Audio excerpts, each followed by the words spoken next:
क्या आपको कमजोरी है, चक्कर महसूस करते हो, दिल घबराता है या फिर खून की कमी है, तो इस सब को पूरा करने के लिए आप डेक्सोरेंज कैप्सूल का इस्तेमाल कर सकते हैं। क्योंकि डेक्सोरेंज कैप्सूल के अंदर आयरन, फोलिक एसिड व विटामिन B12 पाया जाता है, जो तीनों एक साथ मिलने के बाद ब्लड के फॉर्मेशन में मदद करता है। आज के इस वीडियो में हम डेक्सोरेंज कैप्सूल के बारे में बात करेंगे, जैसे डेक्सोरेंज कैप्सूल क्या है, इसके अंदर कौन कौन से फॉर्मूले पाए जाते हैं, इसका सही यूज क्या रहता है, इसकी डोज व साइड इफेक्ट के बारे में। सो फ्रेंड्स, वीडियो को बिगर स्किप के अंत तक देखें ताकि आप डेक्सोरेंज कैप्सूल के बारे में बहुत अच्छे से समझ सकें। मैं हूं आपका होस्ट शिवम पोसवाल एंड आप देख रहे हैं शिवम फार्मेसी। चलिए आज कुछ नया सीखते हैं।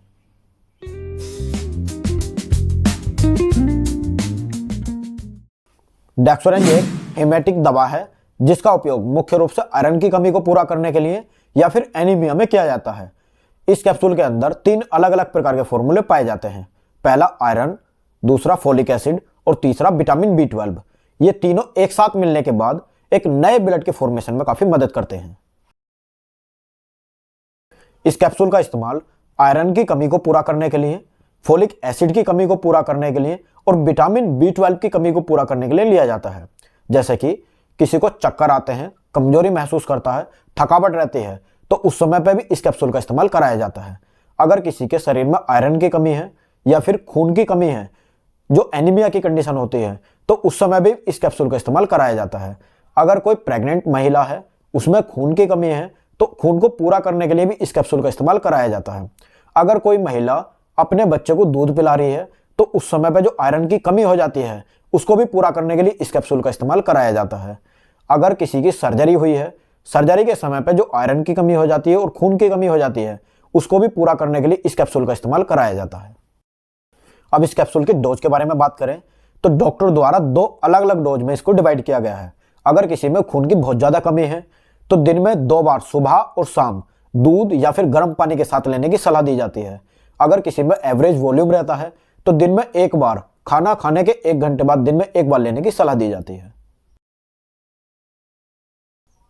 अगर आपको किसी दवाई से फायदा हो रहा है तो हो सकता है उसका भी आपको कभी कभी साइड इफेक्ट देखने के लिए मिल जाए। सेम उसी तरह से इस कैप्सूल के भी आपको कुछ साइड इफेक्ट देखने के लिए मिल सकते हैं।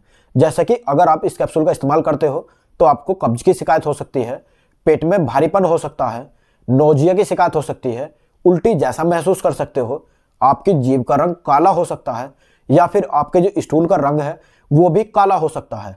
ये या फिर इसके अलावा अगर आपको कोई साइड इफेक्ट दिखाई देता है तो तुरंत से इस कैप्सूल का इस्तेमाल करना बंद कर दें और अपने जो नजदीकी स्वास्थ्य केंद्र है उसमें जाकर इसको जरूर बताएं। इस कैप्सूल के साइड इफेक्ट से बचने के लिए आपको क्या क्या सावधानियां बरतनी चाहिए, इसके बारे में समझ लेते हैं। अगर आपको पेट की कोई भी गंभीर समस्या है या फिर अल्सर रहता है तो उस समय पर भी आपको इस कैप्सूल का इस्तेमाल नहीं करना चाहिए।